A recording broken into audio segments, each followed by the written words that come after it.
بیت المقدس مسلمانوں کا قبلہ اول ہے۔ یہ فلسطین کے شہر القدس میں واقع ہے۔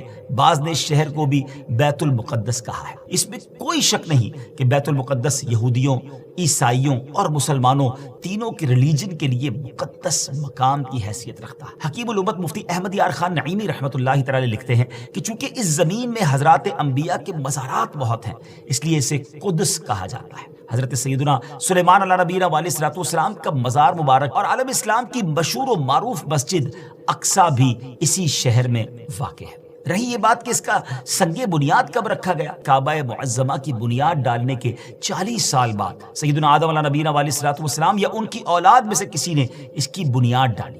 پھر اس کی تعمیر حضرت سیدنا سام بن نوح علیہ نبینا علیہ الصلوۃ والسلام نے کی۔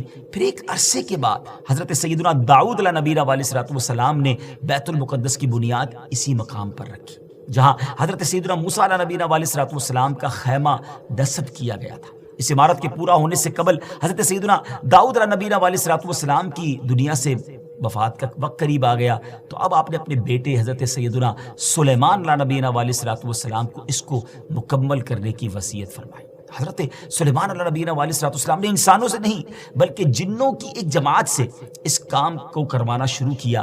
1 سال کا کام باقی تھا مگر آپ کے انتقال کا وقت قریب آ گیا۔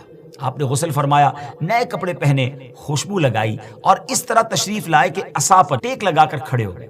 ملک الموت حضرت اسرائیل علیہ السلام نے آپ کی روح اسی حالت میں، اسی عالم میں قبض کر لی۔ جب حضرت سلیمان علیہ السلام حیات تھے تو جنات کو رات کی رخصت بھی مل جاتی تھی، وہ دن میں کام کرتے تھے۔ حضرت سلیمان علیہ السلام بھی آرام کرنے چلے جاتے تھے، مگر آپ چونکہ اب کھڑے ہی تھے تو اب جنات کو دن رات راؤنڈ دا کلاک کام کرنا پڑ گیا۔ جیسے اس کی تعمیر کا وقت پورا ہونے لگا تو اللہ کی شان دیکھیں کہ آپ کے اس عصا کو، اس لکڑی کو دیمک نے کھایا اور آپ کا جسم زمین پر تشریف لایا۔ پھر لوگوں کو بھی پتہ چلا اور جنات کو بھی پتہ چلا کہ حضرت سلیمان علیہ السلام دنیا سے جا چکے ہیں۔ تو اس کی تعمیر کی تکمیل چونکہ حضرت سلیمان علیہ السلام کے زیر نگرانی ہونی تھی، اس لیے اس عمارت کو ہیکل سلیمانی بھی کہا جاتا ہے۔ حضرت سیدنا آدم علیہ السلام سے لے کر حضرت سیدنا موسیٰ علیہ نبینا علیہ السلام تک کعبہ یعنی بیت اللہ شریف ہی کعبہ رہا۔